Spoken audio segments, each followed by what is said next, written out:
Finnst þér íslenska skipta máli?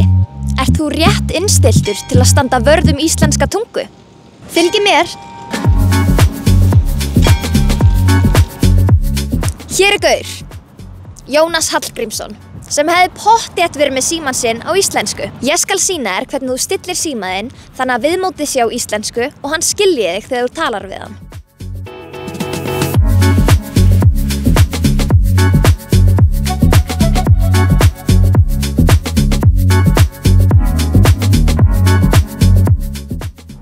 Jónas Hallgrímsson fæddist á Hrauni í Öxnadal árið 1874.